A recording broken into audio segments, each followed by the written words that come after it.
That's what I remember thinking that night, the night everything began to unravel. The clock on our bedroom wall ticked so softly it almost blended with my heartbeat, but every tick felt like a warning.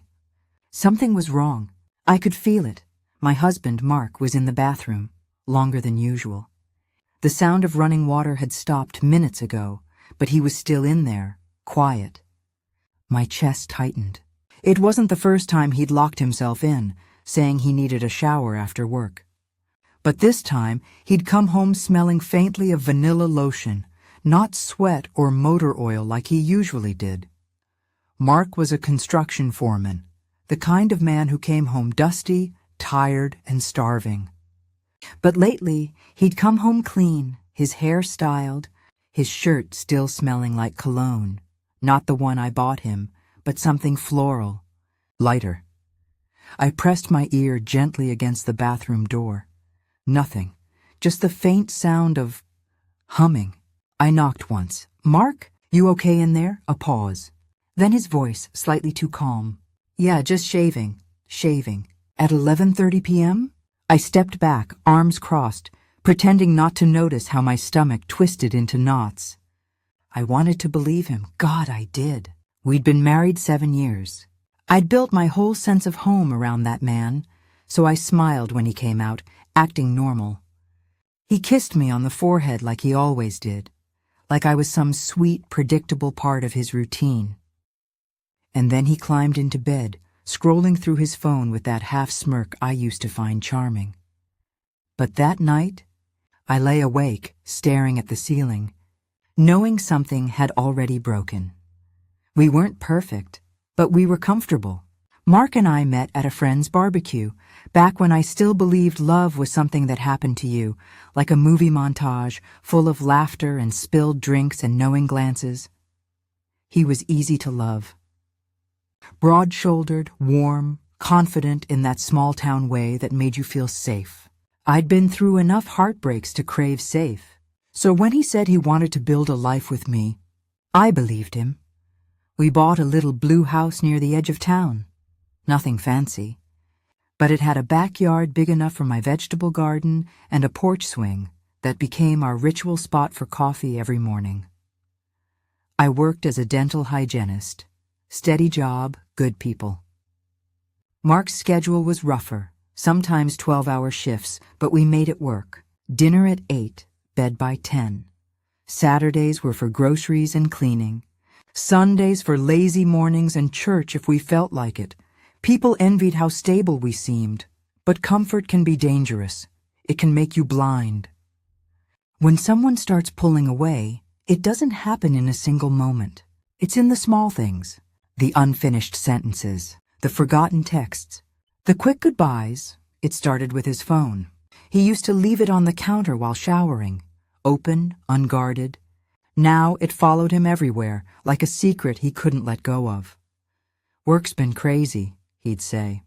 Or, "You know how the guys send dumb memes? You wouldn't want to see that. I didn't push. I told myself I was being paranoid, that I should trust him." But trust only works when it's mutual. One Friday night, he said he had to stay late at the site. But when I called his foreman to check if he'd left his lunchbox there, the man said Mark had clocked out 3 hours ago.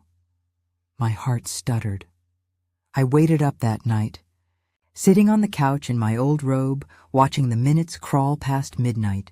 When he finally walked through the door, he smelled like expensive perfume, not mine. "Sorry, babe," he said, dropping his keys. "Had to help Jimmy move some equipment.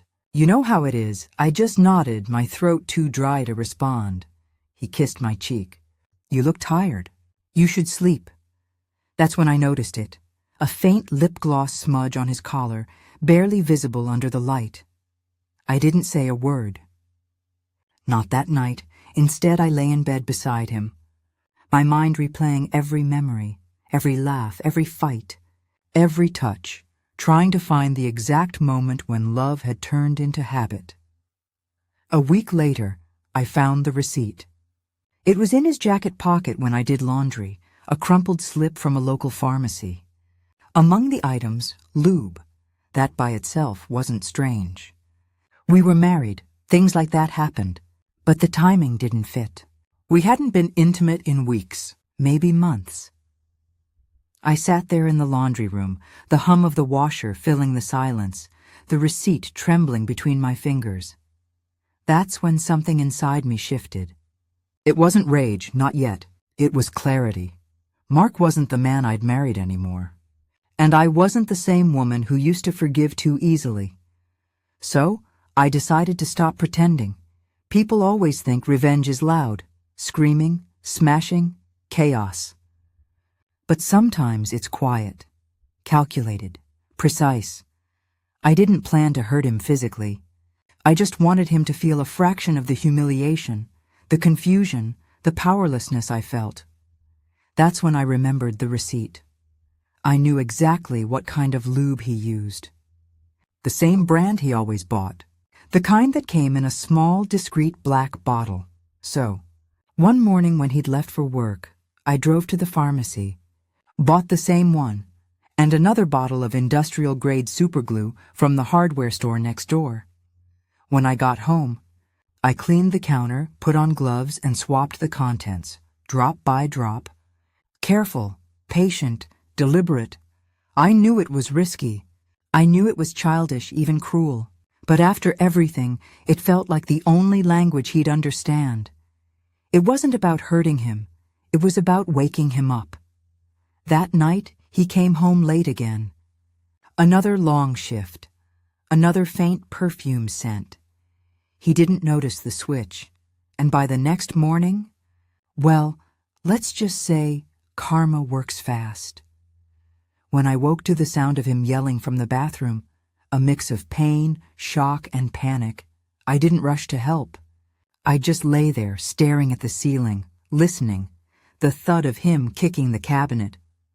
The muffled curse words, the sound of running water, frantic and useless. He burst out moments later, red-faced, holding the bottle like it had betrayed him. "What the hell did you do?" he shouted. I looked at him, calm, detached, almost serene. Maybe you should ask her that question. For the first time in months, he didn't have a lie ready. When Mark pointed that bottle at me like it was a smoking gun, I didn't flinch. The morning light slanted through the blinds and cut across his face in harsh lines. He looked smaller in that light, not the man who could steady a shaking ladder with one hand, but someone caught mid-fall, trying to grasp air.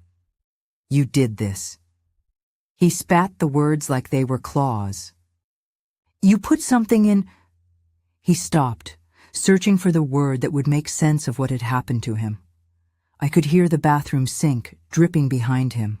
Each drop a little metronome counting down the last of our pretense. "Why would I do that?" I asked, and I kept my voice as level as I could. My mouth felt dry like cotton. "What are you talking about, Mark?"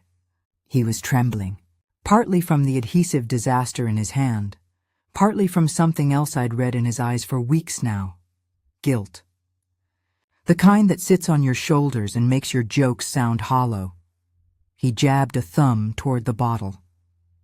It's glued shut. I couldn't get it open. It ruined me this morning. I was embarrassed, okay? I called in sick. I couldn't go to work. It's humiliating. Humiliating. I felt a strange, slow sympathy for that word. It had teeth. It could bite both ways. You expect me to believe that some bottle of lube just...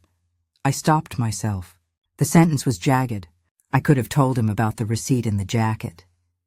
I could have accused him of nights that smelled like a perfume I didn't know. But my hand stayed still. Instead, I asked the question that had been looping in my head since I found that receipt. "Who are you seeing, Mark?" He staggered like I'd hit him. For a second, he looked like a man trying to find the floor after being spun around too fast. There was a beat where he almost said nothing, the way people do when they're calculating whether to step back into a lie or fall forward into the truth. "Why would you?" he mumbled. "You went through my things?" "I did laundry," I said simply, "and I found a receipt." He sank onto the edge of the bed and buried his face in his hands. The sound he made wasn't a sob so much as the release of air from someone who'd been holding a storm inside his chest. "Claire," he said, like it was the last thing he wanted to say out loud. The name trembled at the edges. "It's Claire from the office." It started a few months ago. It was nothing at first. She was just there, Claire from the office. The sound of the name was ordinary, banal in the way the worst betrayals often are. Not dramatic, not cinematic, just a woman in a gray cubicle somewhere, with a laugh that made my husband answer his phone faster. There was a funny, sharp taste of bile in my mouth. It was a small human reaction. The body notices betrayal before the heart has a language for it. "Nothing?" I asked. "Nothing like what?" He looked up at me then, and for a moment I saw the man I'd loved, tired, ashamed, human. "We never meant to hurt you," he whispered. "It just happened. I didn't know how to stop." Those words, the soft, cowardly ones, landed like stones. I remember the exact way the sunlight caught the dust in the room, the sound of the air conditioner humming like an indifferent witness. Mark's hands were shaking as he rolled the bottle of glue between his fingers, the label sticky with residue from the mail of our lives. "You lied," I said. "Not a question. A fact," he nodded. "I did. I'm sorry. I love you. I didn't mean for it to..." There's a certain cruelty in apologies that try to patch a torn thing with thread that doesn't match. I could hear the old songs of us, the wedding vows, the little favors, the mornings with coffee on the porch. It all flashed past me, like film reels without sound. "What about us?" I asked, trying to steady myself. "What about our mornings? Our garden? Were those all just background noise?" He looked like the words hurt him as much as they did me. "No, those are real. They are real. I love you," he said again, as if repeating it could make it true enough to hold. I wanted to believe him. I wanted to press my forehead to his and feel the familiar groove of his thumb against my cheek. But there was a new shape to him now, a space that belonged to someone else. I could smell it, another perfume on his skin, the faint ghost of someone else's shampoo on his collar. I left the room then, not because I was fleeing, but because I needed air. The kitchen window was open, and the morning wind carried the smell of wet earth from my small garden. I cupped my palms around a mug and felt the ceramic warm and reassuring against my palms. Some part of me, older and steadier, tended to small comforts like that. When I came back, Mark was packing a bag. I could see the disarray in his movements, the hurried shoving of socks, the way a man who used to be precise now tried to make haste out of shame. "Where are you going?" I asked. "To Claire's," he said. It was almost a child's answer, simple and foolish. "To tell her it's over, to fix it. I'm going to do the right thing." He looked at me, as if fixing it was as simple as telling a short story, and then closing the book. For a second I imagined him standing in front of Claire, hands trembling, voice breaking. I imagined apologizing on his behalf and walking away like neighbors at a bus stop. "You think it's that easy?" I said, and the words were quieter than I felt. "You think you can walk into someone else's life like a man in a suit and say sorry and everything goes back to being ours?" He closed his mouth and didn't answer. He didn't need to. The betrayal wasn't just an act. It was a rupture in the map of my life. The places I'd expected to be safe, the kitchen table, the bed, the grocery store, suddenly had sharp edges. I felt them when I reached for a mug, when I set water on the stove, when I passed his jacket on the chair. Everyday objects were suddenly evidence. Wordless, I watched as he left. The front door shut with a small, decisive click, like a period at the end of a sentence I could no longer read. After he was gone, the house felt expansive in the way empty rooms do, echoing, slightly stunned. I moved through it like a woman learning to walk after a fall. I saw the crumbs on the counter, the photograph on the bookshelf, us on a beach, younger, hair windblown, smiling like we owned the horizon. I made myself a sandwich and ate it standing up by the sink, the sunlight slicing the kitchen into bright fragments. I wasn't hungry. Chewing was a way to pass time. The clock ticked. The world kept moving. When the phone buzzed, it was Mark's name. My thumb hovered over the green accept button, then pulled away. I let it go to voicemail. He left a message, short, shaky. I told her it's over. I'm coming home. I love you. The message replayed in my ear like a promise and a stone all at once. Later that evening, the neighborhood knew. Not in the dramatic, whispered way the movies show. It unfolded in the small, social currency of human life. A neighbor saw him with a woman. Another heard him on the porch late at night. A cousin mentioned Claire's name in a text meant for someone else. One by one, the private thing bled into the public, but that comes later. Right now, in the quiet between his leaving and returning, there was a particular kind of taste in my mouth, the metallic tang of betrayal, the almost clinical clarity that sometimes follows being struck. I had done something I would not take back. In the cold, exact moment when I reached for that glue, I had understood a truth. Sometimes the person you love will show you who they are by not being who you need. And you are allowed to respond. When Mark finally walked back through the door that night, his shoulders stooped, the air between us was raw. He tried to be gentle. He tried to make jokes about the day. I gave him none. We ate in silence. I let him talk. He flailed through apologies. I listened. I weighed his words like stones, turning them over to see if any had weight. But the reception of people's pity, the condemnation from neighbors, and the hum of gossip, those are public things. The private gravity of our decision was still ours alone. There was a choice to make, an action to take, not for revenge, not for spectacle, but for the slow, difficult business of deciding who I would be after this. The night Mark came home after ending things with Claire, it felt like living with a ghost.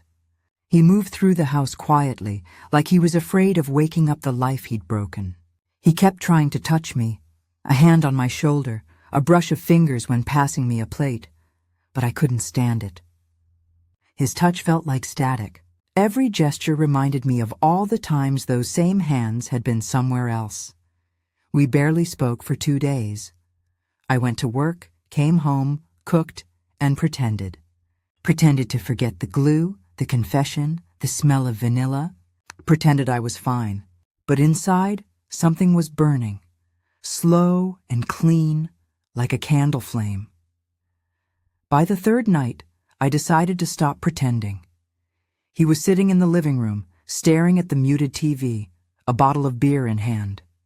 His face was lined with guilt, maybe even fear. I stood by the doorway and said calmly, "I called your mother." His head jerked up. "You what?" I told her everything. Mark blinked. "Everything," I nodded. "She deserved to know why you've been avoiding family dinners, why you've been acting strange, why her daughter-in-law can't look her in the eye without wanting to scream." He sat forward, beer forgotten, his voice rising just a little. "Jesus, Mia, why would you—" "Because you didn't just betray me," I said, my voice shaking but steady. "You betrayed everyone who believed you were a good man." He stood pacing, running both hands through his hair. "You're making this worse." "No, Mark," I cut in. "You made this worse the moment you decided I wasn't enough." Silence hung between us, the heavy, suffocating kind that fills every corner of a room. And then I said the thing I'd been rehearsing in my head for days. "I want you to move out." He froze. "What? You heard me? Pack your things. I don't care where you go. Claire's place, a motel, your mother's basement, anywhere but here." "Mia, please." He stepped closer, voice trembling now. "We can fix this. I ended it. I swear I did. Don't throw away 7 years. 7 years ended the moment you unzipped your pants for someone else," I said flatly. He flinched like I'd slapped him. Maybe I should have. But I didn't. I just turned and walked to the kitchen, my heart pounding like thunder in my ears. Behind me, I heard him whisper, "You'll regret this." I stopped, glanced back over my shoulder and said quietly, "No, Mark, you will." He left 2 days later. The morning was gray and windless. I watched from the window as he loaded his truck with boxes, our boxes. He didn't look up once. Each slam of the truck door felt like another nail sealing off a version of our life that no longer existed. When he finally drove away, I stood in the doorway with a mug of coffee gone cold, listening to the echo of his tires fade down the street. It should have felt like freedom. But it didn't.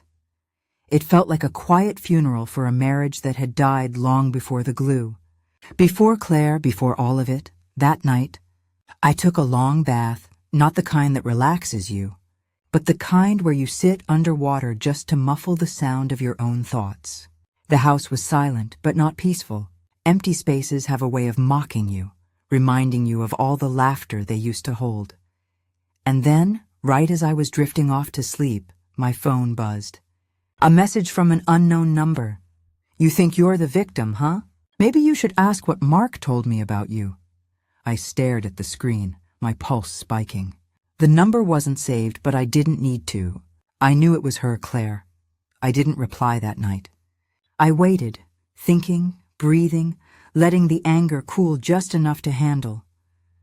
The next morning, I texted back. "What did he tell you about me, Claire?" Her reply came almost instantly, that you were cold, controlling, that you never wanted him anymore. I guess now I know why. I almost laughed. The sheer audacity, the way she talked like I had been the problem, like I'd pushed him into her arms, but instead of fighting, I typed carefully, "You can have him. All yours now. Just be careful when he says he's working late." That's what he said to me too. No response came after that. Just silence. I blocked her number, tossed the phone on the couch, and finally cried. Not the soft movie kind of crying. The real kind.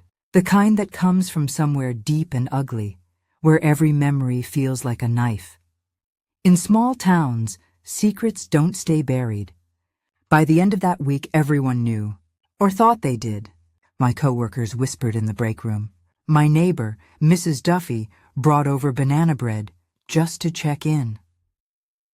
Even the pastor's wife gave me that look, the one that tries to be sympathy but tastes like curiosity. I hated it. The pity, the murmurs, the sideways glances. So I did something I never thought I would. I told the truth myself. One Saturday morning, I went live on Facebook, hair tied up, eyes tired but clear. I wasn't trying to humiliate him. I just wanted to reclaim my own story before gossip twisted it beyond recognition. "Some of you may have heard things," I began. "About me, about Mark. And you know what? Most of it's true. I told them everything. The nights of silence, the lies, the glue. I left out the names, the uglier details, but I made one thing clear. I wasn't a victim. I was a woman who'd been lied to and who finally chose herself. When I finished, I expected backlash, maybe judgment. But what I got was empathy. Dozens of messages from women, some I barely knew, thanking me for saying what they'd never dared to. One wrote, "You don't know me, but your story gave me courage to leave." That night, for the first time in weeks, I slept without waking up gasping. But of course, life isn't that simple. A few days later, Mark showed up, unannounced, standing on my porch with a paper bag in his hand and guilt in his eyes. "I brought dinner," he said softly. "Your favorite, chicken parm from Luigi's." I crossed my arms. "What do you want, Mark?" He hesitated, then said, "To talk, please." Something in his voice, maybe exhaustion, maybe desperation, made me open the door just enough. He stepped in like a man entering a church. The smell of garlic and bread filled the space, familiar and painful. We sat at the table, the same one where we'd once shared plans, laughter, bills, and broken promises. He pushed the bag toward me. "Eat. You've lost weight." I didn't touch it. "Say what you came to say," he sighed. "I messed up. You have every right to hate me, but I can't live like this. Like I'm some monster. I made a mistake, Mia, a big one. I want to make it right." I studied him for a long moment. The bags under his eyes, the stubble he hadn't bothered to shave, the same wedding ring still on his hand. "You can't glue back what you broke, Mark," I said quietly. He laughed bitterly. "You'd know about glue, wouldn't you?" That made me smile, not out of humor but irony. Guess we both learned something about sticking to the wrong things. He looked down, defeated. "I'll sign whatever you want," he said finally. "Divorce papers, the house, anything. I just didn't want you to hate me forever." I leaned back, the weight of everything settling over me like dusk. "I don't hate you, Mark," I said softly. "Hating you would mean I still care enough to waste the energy." He nodded slowly. There was nothing left to say. That was the last time I saw him as my husband. The next morning, I called a lawyer. I didn't do it out of anger. I did it because sometimes peace looks like paperwork and a clean break. I signed my name where it mattered most, not on a marriage certificate, but on a new beginning. When the divorce papers were filed, it became official, not just in the eyes of the law, but in the eyes of the town. People didn't need confirmation. They already had their version of the story. Some said I'd gone crazy and glued my husband's manhood shut. Others said he'd cheated with half the women in his office. In small towns, truth gets lost somewhere between the gossip and the laughter. But I didn't try to defend myself anymore. For the first time in a long while, I didn't owe anyone an explanation. Still, the ripples spread. At the grocery store, a woman I barely knew from church whispered, "Good for you, honey," when she thought I couldn't hear. At work, my manager quietly pulled me aside and said, "If you ever need a few days off, take them." Even Mark's mother, the woman who once adored me, who called me her daughter-in-law with a heart of gold, called to apologize. "I raised him better," she said through the phone. Her voice cracked. I don't know where I went wrong. I didn't know what to say. How do you tell a mother that her son became a stranger in your bed? That the boy she loved became a man who lied? So I just said, "It's not your fault," and we both cried for a while. Mark didn't take the fallout well. He moved into a small apartment above a bar on the edge of town. Word got around that he was drinking more than he used to. Someone said he'd been fired from his job after showing up late one too many times. Part of me felt pity. The other part, the quieter, wiser one, knew this was the path he'd chosen long before the glue, before Claire, before everything. Claire, for her part, vanished.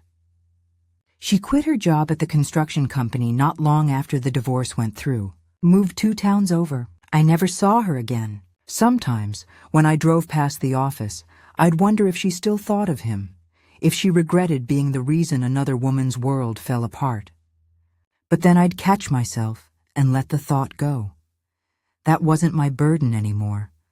A month after the divorce, I was invited to speak at a local women's support group, the kind of place where stories are currency and healing is a shared language.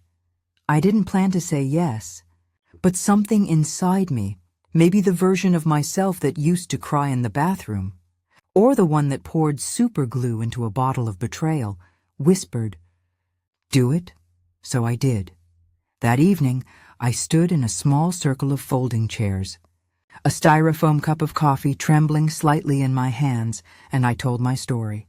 Not the sensational one the town had made up, but the real one, the story of a woman who trusted too deeply, who loved too quietly, who finally learned that self-respect can be louder than revenge. I didn't mention the glue. That part had already taken on a life of its own. I didn't need to feed it. But I did talk about the silence, the kind that grows when love starts to die but you're too afraid to notice. The kind that can choke a marriage faster than any affair. When I finished, the room was quiet. Then one woman, gray-haired, face lined with stories, reached over and squeezed my hand. "Thank you," she said softly. "You just said what half of us have been too scared to say." And just like that, the silence broke. In the weeks that followed, something strange began to happen. People started reaching out, not out of gossip, but out of recognition. A young woman from my clinic confided that her boyfriend had been unfaithful. A mother from church told me she'd been thinking about leaving her emotionally abusive husband for years. They didn't want advice. They just wanted to be heard. And I realized maybe that was my purpose in all this mess. Not revenge, not pity, but voice. I started writing about it. Short reflections, journal entries, the kind of raw honesty that feels dangerous until you put it on paper. I posted one on social media titled, "The Day I Stopped Waiting to Be Loved." It went viral in a small way. People shared it, commented, sent messages saying things like, "This is me." It wasn't fame I wanted, it was connection. The kind that comes from surviving something that could have broken you, and choosing to build instead. Then, one afternoon in early spring, I ran into Mark. I was at the farmer's market holding a basket of peaches. He looked older, thinner, rough around the edges, eyes hollow in a way that once would have broken me. "Mia," he said, almost a whisper. "You look good," I gave him a polite smile. "You don't," he laughed, a soft, painful sound. "I deserve that." We stood there for a moment, surrounded by the hum of vendors and the smell of fresh herbs and rain. There was no hostility between us anymore, just the strange stillness that comes after 2 storms have passed and you're standing in the ruins, realizing the sky's still blue. "How's everything?" he asked. "Peaceful," I said simply. "You?" He looked down, rubbing his thumb against his palm. "Trying to be." We stood in silence. Then he said, "I still think about what I did. Every day. I don't expect forgiveness, but I wanted you to know I'm sorry, really sorry." I studied his face, searching for the man I once loved. For a flicker, I saw him, the young man from the barbecue, the one who laughed with his whole chest, who built our porch swing with his bare hands. Then he was gone again, replaced by the man who broke that laughter in half. "I forgive you," I said quietly. His head snapped up. "You do?" "Yes," I said, meaning it. "Not for you. For me." He nodded slowly, eyes glassy. "Thank you." Then he walked away. No dramatic goodbye, no pleading look back. Just a man finally accepting the weight of his own choices. That evening, I went home and watered my garden, the same one that had wilted when he left. The tomatoes were blooming again. The soil smelled rich and alive. I knelt in the dirt, my hands covered in earth, and realized that healing is a lot like gardening. You can't rush it. You can't force it. You just plant something new and trust that, in time, it'll grow. For the first time in a long time, I smiled, not out of relief, but out of genuine gratitude. I wasn't the same woman who found a crumpled receipt in her husband's jacket. I wasn't the woman who swapped lube for glue, trembling with quiet rage. I was someone else now, someone softer but stronger. And maybe that's what surviving really means. Not just enduring pain, but reshaping it into something that blooms. The weeks after seeing Mark at the farmer's market felt lighter, like the last thread of something I'd been carrying had finally snapped. Not painfully, quietly. It's strange how healing doesn't arrive with fanfare. It comes in whispers. A morning you wake up and realize you didn't dream about him. A day you laugh without feeling guilty for it. That's how it began for me. I repainted the living room first. The old color, a deep maroon Mark had picked, had always made the house feel heavy, like a room trying too hard to be warm. I painted it a soft sage green, the kind of color that breathes. Then I moved the furniture around, hung lighter curtains, opened windows. Let the light back in. It wasn't just a design choice. It was symbolic, a physical way of saying, this is my space now. On weekends, I started volunteering at the local animal shelter. The first time I held a trembling puppy against my chest, I realized something. I hadn't felt tenderness without pain in a long time. That small heartbeat reminded me that love didn't always have to cost something. Sometimes it could simply be a warm, breathing thing that asks for nothing in return. One night, about 3 months after the divorce was finalized, I came home to find an envelope in my mailbox. No return address, just my name, Mia. I knew the handwriting before I even opened it. Marked inside was a single sheet of lined paper. The handwriting was messy, rushed, like he'd written it in one sitting. Afraid he'd lose the nerve if he stopped. Mia, I know I don't have the right to ask you for anything, but I need to say this. You were the best thing that ever happened to me, and I destroyed it.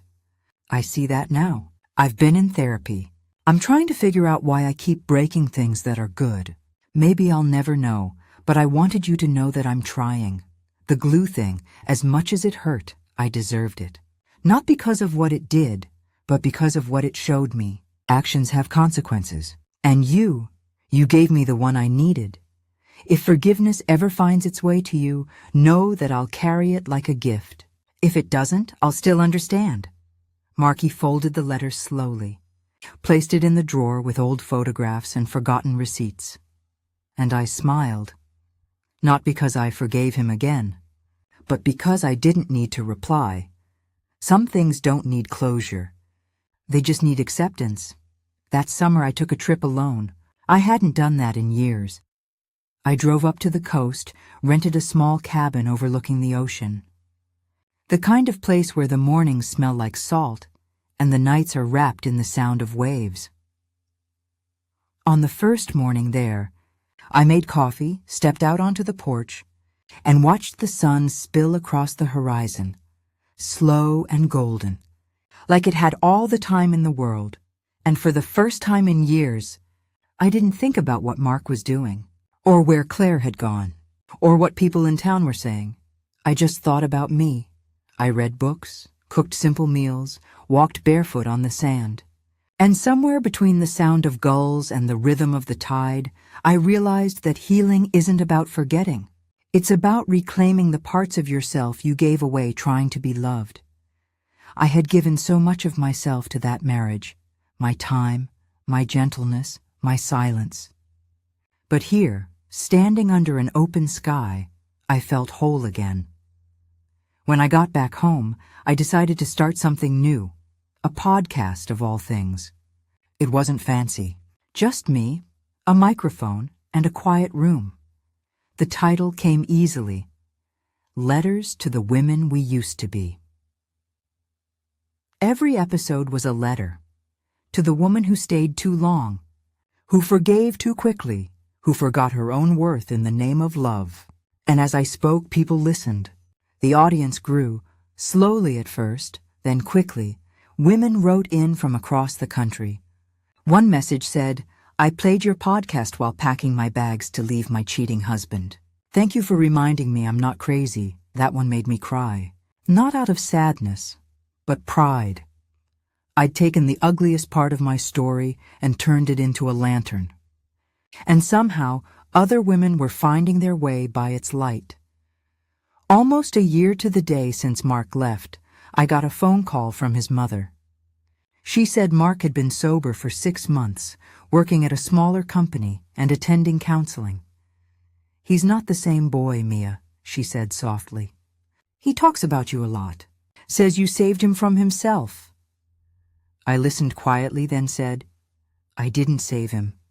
I just stopped trying to, she laughed, a sad, knowing laugh. Maybe that's what did it. Before hanging up, she added, he wanted me to tell you he's happy you found your voice. After the call ended, I sat on the porch swing, the same one Mark built years ago.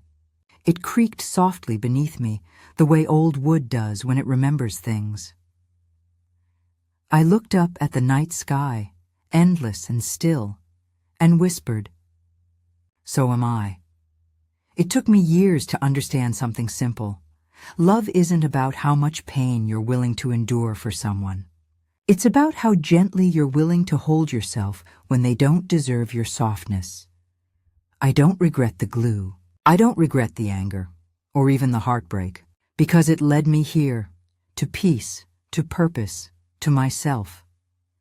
Sometimes the ugliest moments of our lives become the soil from which we grow.